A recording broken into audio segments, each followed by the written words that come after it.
नमस्कार साथियों, स्वागत है आपका आपके हिंदी वाली चैनल पे। आशा करती हूँ कि आप सभी स्वस्थ एवं मस्त होंगे। तो चलिए शुरू करते हैं आज का दैनिक जागरण संपादकीय। ठाकरे के अंतिम किले में भी दरार। अगर किसी नगर निकाय के चुनाव पर देश भर की निगाहें लगी हों तो उससे इसके महत्व को सहज ही समझा जा सकता है। बृहन मुंबई महानगर पालिका यानी बीएमसी का चुनाव ऐसा ही रहा। यह चुनाव भारतीय राजनीति का सबसे बड़ा शहरी राजनीतिक ड्रामा बन गया। ऐसा ड्रामा जिसमें सत्ता, विरासत, पहचान और भविष्य सब कुछ दांव पर लगा था। करीब 75,000 करोड़ रुपए से अधिक के वार्षिक बजट वाली बीएमसी ने न केवल भारत का बल्कि एशिया का सबसे समृद्ध नगर निकाय है। यह वह संस्था है जिस पर न केवल मुंबई की सूरत सुधारने का दारोमदार है बल्कि राजनीति के रंग रूटों को गढ़ने का भी है। यह एक माकूल मंच है। यही कारण है कि इसके चुनावों को लेकर उत्सुकता का भाव रहता है। लेकिन महानगर की सत्ता पर लंबे समय से काबिज शिवसेना के विभाजन, महाराष्ट्र की सत्ता राजनीति में आए ढांचागत बदलाव और 20 वर्षों बाद उद्धव ठाकरे और राज ठाकरे के एक साथ आने ने इस चुनाव को राष्ट्रीय सुर्खियों का विषय बना दिया। बीएमसी के माध्यम से मुंबई दशकों तक बाला साहेब ठाकरे की राजनीतिक प्रयोगशाला रही। यही वह मंच था जहां से मराठी मानुस की राजनीति ने आकार लिया। हिंदुत्व ने शहरी तेवर पाया और कांग्रेस विरोध एक स्थायी राजनीतिक मुद्दा बना। इसलिए इस चुनाव के परिणाम युगांतकारी जनादेश का संदेश थे। संदेशों का निहितार्थ ठाकरे परिवार की विरासत से भी जुड़ा है। उद्धव ठाकरे के लिए यह चुनाव राजनीतिक अस्तित्व की लड़ाई था, सिर्फ बीएमसी जीतने की नहीं, स्वयं को प्रासंगिक बनाए रखने की। राज ठाकरे और उनके महाराष्ट्र नवनिर्माण सेना के लिए यह परीक्षा थी कि क्या वे अब भी मुंबई की राजनीति में कोई मायने रखते हैं। इन सब से बढ़कर एक प्रश्न और हवा में तैर रहा था कि क्या एकनाथ शिंदे की शिवसेना अब वास्तव में असली शिवसेना बन चुकी है। मतदाता का फैसला इन सवालों पर साफ था और यह फैसला ठाकरे ब्रांड के लिए अब तक का सबसे बड़ा झटका साबित हुआ। ठाकरे बंधुओं की हार के कारण संरचनात्मक है और कुछ प्रतीकात्मक है भी, जैसे धनुष बाण जैसा चुनाव चिन्ह गंवाना, और जो दशकों से मुंबई में मराठी अस्मिता, आक्रामक शहरी राजनीति और बाला साहब ठाकरे की निर्भीक शैली का प्रतीक था। उसके बिना चुनाव लड़ते हुए उद्धव ठाकरे की शिवसेना लगातार सफाई देती, अपना परिचय कराती और अपनी वैधता सिद्ध करती दिखी, मगर चुनावी राजनीति में यह कमजोरी का संकेत होता है, ताकत का नहीं। बाला साहेब ठाकरे की राजनीति मुख्य रूप से मराठी गौरव, आक्रामक हिंदुत्व और कांग्रेस विरोध पर टिकी थी, और इन तीनों ही पहलुओं पर समझौता करके उद्धव की शिवसेना वैचारिक रूप से भी कमजोर दिखी। चुनावों में ठाकरे गुट की विकास विरोधी होने की छवि भी गहराती चली गई। 1997 से 2022 तक लगभग 25 वर्षों तक बीएमसी पर नियंत्रण के बावजूद ठाकरे खेमे के पास ऐसा कोई ठोस विकास मंडल नहीं था जिसे वे आत्मविश्वास के साथ मतदाताओं के सामने रख सके। मुंबई जैसे शहर में जहां metro, coastal road, trans harbour link और पुनर्विकास परियोजनाएं शहरी जीवन की नई परिभाषा बन चुकी हैं, वहां केवल भावनात्मक अपील पर्याप्त नहीं रही। मतदाता मराठी हो या गैर मराठी, यह पूछ रहा था कि इतने वर्षों की सत्ता के बाद दिखाने के लिए क्या है। मराठी मानुस का वोट बैंक भी अब उद्धव ठाकरे, एकनाथ शिंदे, भाजपा और राज ठाकरे के बीच बंट चुका है। अब मुंबई शहर रोजगार, आवास, पर्यावरण और जीवन स्तर की बात करता है। यहाँ केवल भाषा और पहचान की राजनीति से काम नहीं चलने वाला। गैर मराठी मतदाताओं ने बड़ी संख्या में उस विकल्प को चुना जो उन्हें स्थिरता, संसाधन और केंद्र तथा राज्य सरकार के बीच बेहतर तालमेल का भरोसा देता था। ट्रिपल इंजन सरकार का आकर्षण, यानी केंद्र, राज्य और बीएमसी में एक ही दल की सरकार का दांव भी मुंबई में एक तरह से निर्णायक साबित हुआ। समय की चूक ने भी ठाकरे बंधुओं को भारी नुकसान पहुंचाया। चुनाव के लगभग 6 महीने पहले ही दोनों पहली बार एक मंच पर आए। संयुक्त रैलियां भी हुई। यह गठबंधन एक तत्कालिक समझौता अधिक लगा और उसमें दीर्घकालिक सहयोग के संकेत नहीं दिखे। शहर की बदलती जनसंख्या की ने भी राजनीति का ढांचा बदल दिया है। आज का एक बड़ा वर्ग, फिर चाहे वह मराठी हो या गैर मराठी, वह बाला साहेब की राजनीति को पुरानी मिसालों से जानता है, अनुभव से नहीं। उनकी राजनीतिक चेतना मोदी मॉडल के विकास आकांक्षा और राष्ट्रवादी विमर्श से बनी है। इस नए आकांक्षी मतदाता के सामने ठाकरे बंधुओं के पास भविष्य की कोई ठोस तस्वीर नहीं थी।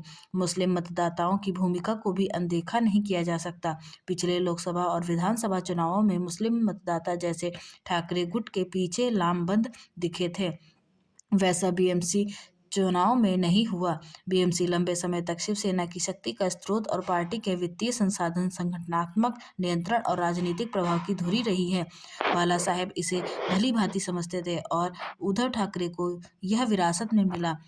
आज जब बीएमसी की भी सत्ता भी हाथ से निकल चुकी है, तो यह सवाल स्वाभाविक है कि क्या उसके बिना ठाकरे ब्रांड राजनीति टिक पाएगी?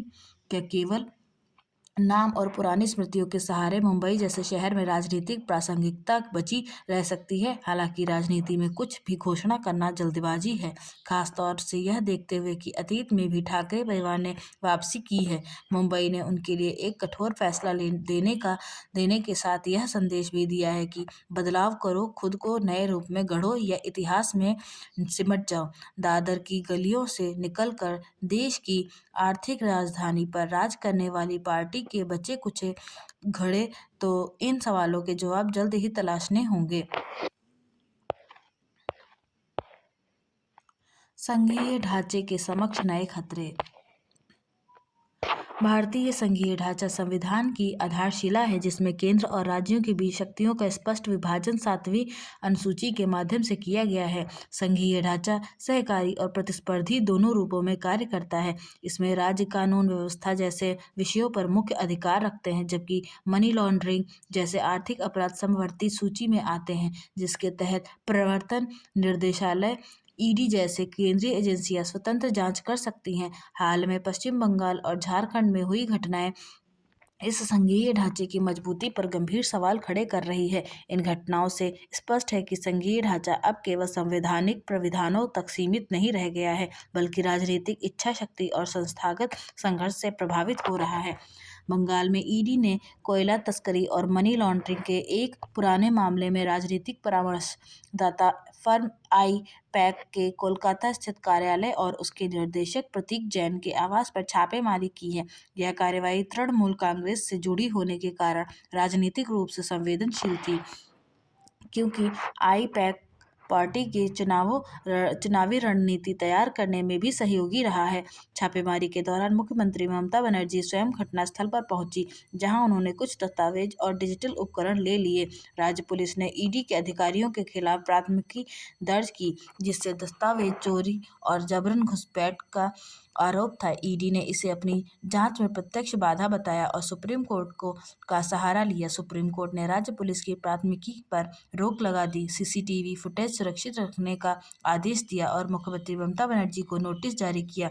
अदालत ने इसे बहुत गंभीर मामला करार दिया, जिसमें राज्य स्तर से केंद्रीय एजेंसी के कामकाज में हस्तक्षेप का पैटर्न दिखाई दे रहा है। यह घटना संघीय ढांचे के मूल सिद्धांत, केंद्र की जांच शक्ति और राज्य की पुलिस अधिकारिता के बीच टकराव को उजागर करती है। इसी प्रकार झारखंड में रांची पुलिस ने ईडी के क्षेत्रीय कार्यालय पर छापेमारी की। यह कार्रवाई एक पूर्व सरकारी कर्मचारी की शिकायत पर आधारित थी, जिसमें ईडी के अधिकारियों पर पूछताछ के दौरान मारपीट का आरोप था।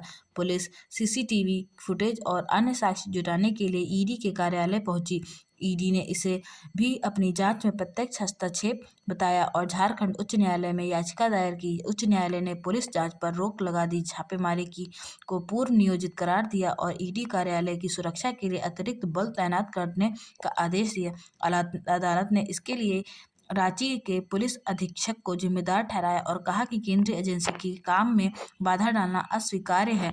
यह दोनों घटनाएं विपक्ष शासित राज्यों में केंद्रीय एजेंसियों की कार्रवाई के खिलाफ राज्य स्तर से सक्रिय प्रतिरोध दर्शाती है, जो संघीय ढांचे की अक्षुण्णता को चुनौती दे रही है। संघीय ढांचे में यह तनाव नया नहीं है, लेकिन 2026 के आरंभ में यह चरम पर पहुंच गया है। भारतीय संविधान संघीय ढांचे को मजबूत बनाने के लिए अनुच्छेद 246 के तहत शक्तियों का विभाजन करता है। ईडी मनी लॉन्ड्रिंग निवारण अधिनियम 2002 के तहत कार्य करता है, जो केंद्र की विशेष शक्ति है। फिर भी राज्य पुलिस का केंद्रीय एजेंसी पर प्राथमिकी दर्ज कराना या छापेमारी करना संघीय ढांचे की भावना के विरुद्ध है। विशेषज्ञों का कहना है कि यह सहकारी संघवाद से प्रतिरोधी संघवाद की ओर संक्रमण है। बंगाल और झारखंड में ईडी की छापेमारी को रोकने के प्रयास केंद्र की बढ़ती जांच शक्ति और राज्यों के राजनीतिक प्रतिरोध के बीच गहराते संघर्ष को उजागर करते हैं। इन दोनों घटनाओं का संघीय ढांचे पर बहुआयामी प्रभाव पड़ेगा। पहला राजनीतिक प्रभाव, बंगाल विधानसभा चुनाव नजदीक है और ईडी की कार्रवाई को तृणमूल कांग्रेस ने चुनावी रणनीति प्रभावित करने की साजिश बताया है। ममता बनर्जी ने विरोध प्रदर्शन किया और कहा कि हमला होगा तो ताकत बढ़ेगी। झारखंड में भी झारखंड मुक्ति मोर्चा सरकार ईडी की पिछली कार्रवाइयों से प्रभावित रही है। दूसरा संस्थागत प्रभाव, राज्य पुलिस द्वारा केंद्रीय एजेंसियों पर प्राथमिकी दर्ज करना पहले दुर्लभ था, लेकिन अब यह पैटर्न बन रहा है। सुप्रीम कोर्ट और उच्च न्यायालयों के ने बार बार ईडी के पक्ष में फैसले दिए हैं, जो केंद्र की जांच शक्ति को मजबूत करते हैं। तीसरा संवैधानिक प्रभाव, अनुच्छेद 356 के तहत केंद्र राज्य सरकार को बर्खास्त कर सकता है, लेकिन यह राज्य अपनी पुलिस शक्ति का इस्तेमाल केंद्र के खिलाफ कर रहे हैं।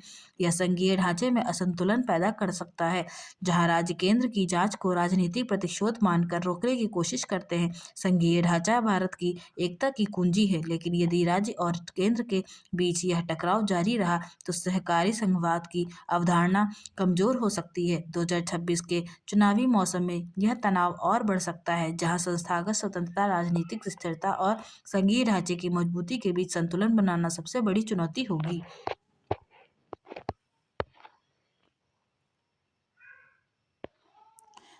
धुएं में गुम वायु प्रदूषण का स्थायी समाधान।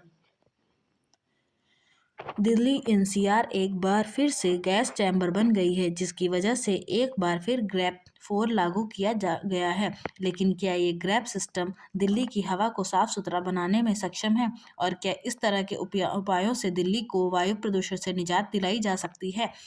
दिल्ली में वायु प्रदूषण एक विकृत शहरी संरचना की देन है। हमने अपने नीले हरे नेटवर्क, नदी, जलाशय, वृक्ष पंक्तियां जो कभी हवा को साफ रखते थे, उन्हें कंक्रीट के नीचे गुम कर दिया है।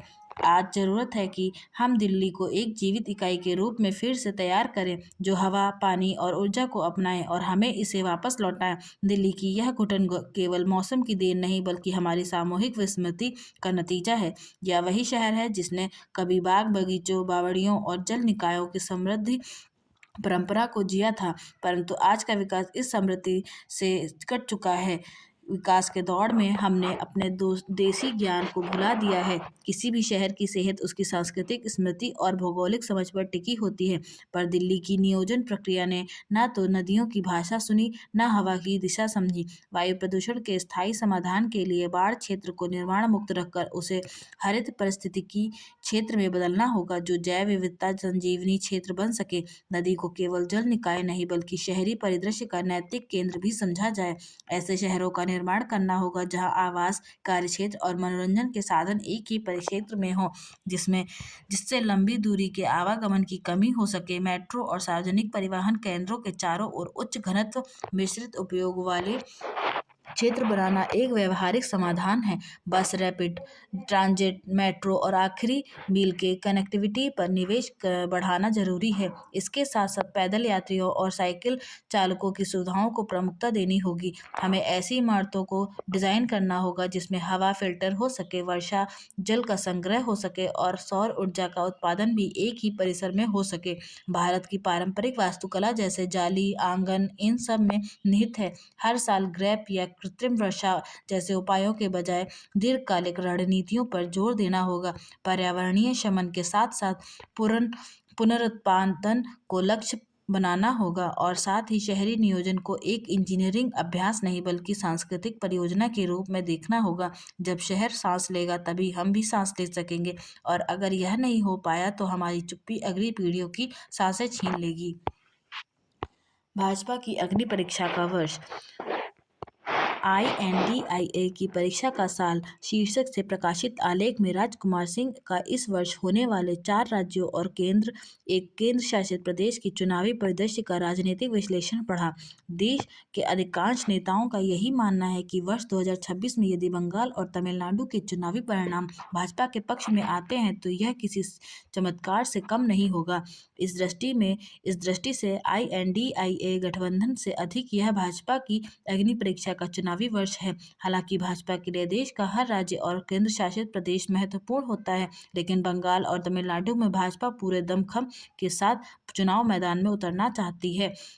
बंगाल एवं तमिलनाडु की विजय से वह उत्तर से दक्षिण तक अपना राजनीतिक विस्तार करने में समर्थ हो पाएगी। माना जा रहा है कि असम के मुख्यमंत्री हिमंत बिस्वा शर्मा के नेतृत्व में संचालित भाजपा सरकार की प्रदेश की सत्ता में वापसी हो सकती है, क्योंकि बंगाल की तरह असम में भी घुसपैठ एक समस्या है जिसे लेकर वहां की सरकार पूरी आक्रामकता के साथ जूझ रही है। भारत के एकमात्र वाम शासित राज्य केरल में भी भाजपा अपने विस्तार में लगी है। केंद्र शासित पुडुचेरी में भाजपा के सहयोग से चलने वाली ऑल इंडिया NR कांग्रेस की सरकार का यदि भाजपा के साथ चुनावी समीकरण ठीक बैठ जाता है तो भाजपा इस केंद्र शासित प्रदेश की सत्ता में पूरा भागीदार बनने का प्रयास करेगी। भाजपा ने 2025 के जाते जाते बिहार जीता और 2026 का आगाज महाराष्ट्र के प्रभावशाली BMC सहित अन्य 24 नगरों निगमों पर जीत के साथ किया। वर्ष 2026 में भाजपा अपना विजय रथ कितना आगे बढ़ा पाती है, यह देखने वाली बात होगी। बुजुर्गों का रखें ध्यान। हमारे देश में सेवानिवृत्ति के बाद लोग नीरस और उबाऊ जिंदगी की तरफ रुख कर लेते हैं।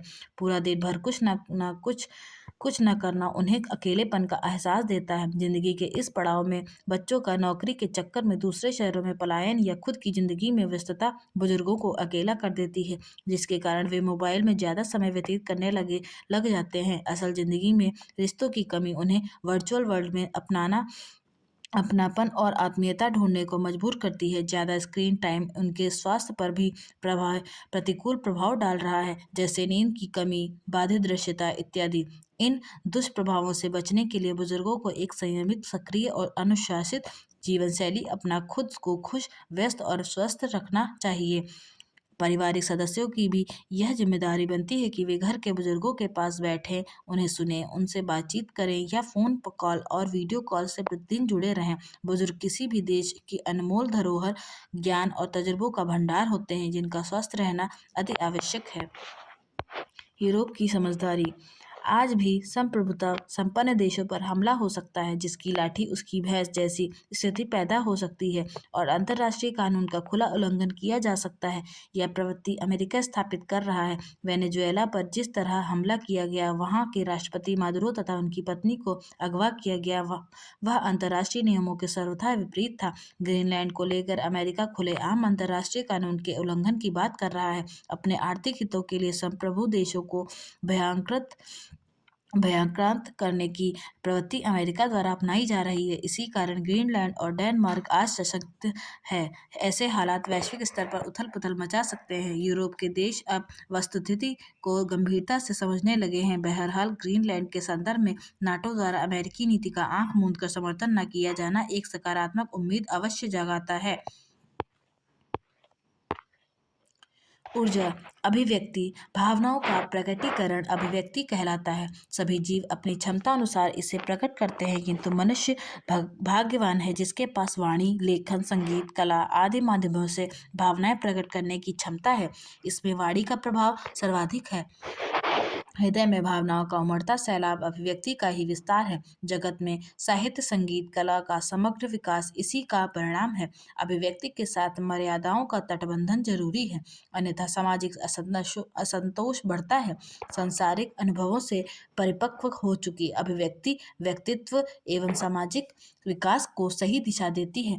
निबंधकार प्रताप नारायण मिश्र ने अपने निबंध बात में अभिव्यक्ति के प्रभाव का उल्लेख करते हुए कहा है कि बात ही हाथी पाइये बात ही हाथी पाँव। अभिव्यक्ति से ही मनुष्य बड़े से बड़ा पुरस्कार पा सकता है और बड़े से बड़ा दंड भी। इसलिए अभिव्यक्ति का माध्यम कोई हो, मर्यादा में ही जगत का हित साधन संभव है। अभिव्यक्ति के साथ चिंतन का गहरा संबंध है। वैचारिक चिंतन अभिव्यक्ति का स्वरूप निर्धारित करता है, इसलिए चिंतन और ज्ञान की परख अभिव्यक्ति से होती है। यही ज्ञान की कसौटी भी है। लौकिक जीवन की सिद्धियां इसके कौशल पर निर्भर हैं, अतएव दक्षता निर्धारण हेतु इसे परखने की परंपरा रही है। अंतिम समय में अधूरे गद्य काव्य कादम्बरी को पूर्ण करने के लिए महाकवि बाणभट्ट ने बेटों की अभिव्यक्ति को परख कर कनिष्ठ पुत्र पुलिन भट्ट को इसका उत्तरदायित्व सौंपा था। अभिव्यक्ति शारीरिक एवं मानसिक रोगों के लिए महत्वपूर्ण उपचार है तथा सामाजिक समस्याओं का उचित निदान। आध्यात्मिक क्षेत्र में भी प्रवेश अभिव्यक्ति के बिना असंभव है। जीव मात्र के प्रति करुणार्थ भावाभिव्यक्ति भगवत प्राप्ति हेतु भक्ति मार्ग का प्रथम सोपान है।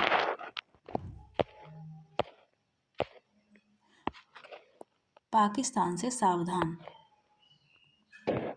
जम्मू कश्मीर के किश्तवाड़ जिले के घने जंगल में छिपे आतंकियों से मुठभेड़ में एक जवान के बलिदान और 8 जवानों के घायल होने से फिर से यह रेखांकित हो रहा है कि इस राज्य में आतंकवाद की कमर तोड़ना अभी शेष है। निसंदेह ऑपरेशन सिंदूर के बाद आतंकियों की गतिविधियों में कुछ कमी आती अवश्य दिखी है, लेकिन तथ्य यह है कि वे पूरी तरह समाप्त नहीं हुई है।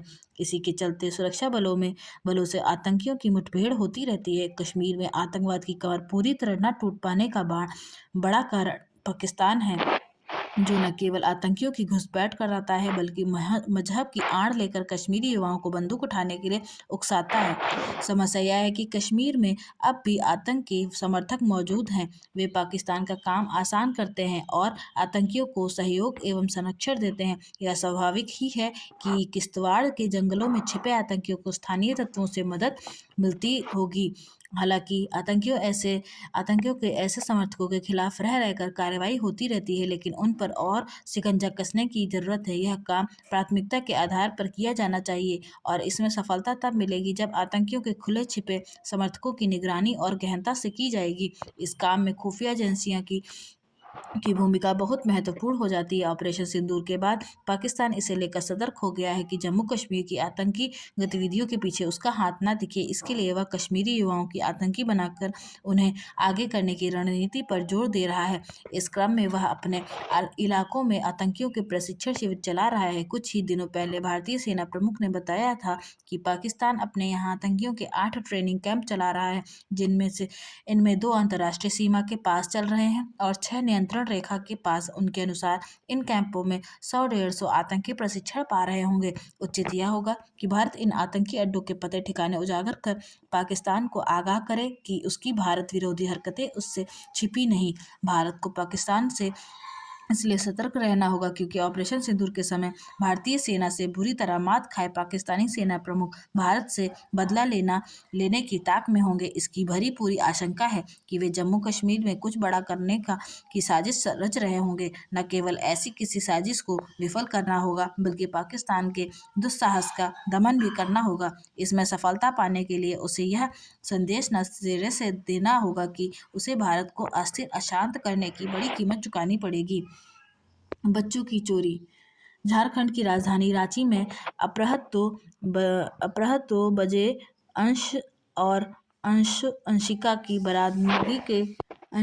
बरामदगी के बाद पुलिस द्वारा 12 अन्य बच्चों को बरामद करना निस्संदेह बड़ी सफलता है। इस मामले में गुलगुलिया गैंग से जुड़े 15 अन्य लोगों की गिरफ्तारी भी हुई है। इस पूरे घटनाक्रम ने बच्चों की चोरी को लेकर एक भयावह सच्चाई को भी उजागर किया है। बच्चों के अपहरण, उनकी खरीद फरोख्त और उन्हें अमानवीय गतिविधियों में धकेलने वाला यह नेटवर्क लंबे समय से सक्रिय रहा है और इसके तार झारखंड के साथ ही बिहार, बंगाल, उड़ीसा और उत्तर प्रदेश तक फैले हुए हैं। यह तथ्य ही दर्शाता है कि बच्चा चोरी अब स्थानीय नहीं बल्कि संगठित और अंतर्राज्यीय अपराध का रूप ले चुकी है। इस पूरे मामले में रांची पुलिस की सक्रियता और तत्परता सराहनीय है। ध्रुवा से अंशिका के लापता होने की घटना की गहन जांच ने जिस तरह एक बड़े नेटवर्क का भंडाफोड़ किया, वह पुलिस की पेशेवर क्षमता का उदाहरण है। यह घटना पूरे समाज के लिए चेतावनी है कि अभिभावकों को बच्चों की सुरक्षा को लेकर सतर्क रहना होगा। वहीं प्रशासन प्रशासन को रेलवे स्टेशन, बस स्टैंड, मेलों और भीड़-भाड़ वाले इलाकों में निगरानी और मजबूत करनी होगी। सबसे अहम बात यह है कि ऐसे अपराधों में शामिल लोगों को त्वरित और कठोर सजा मिले।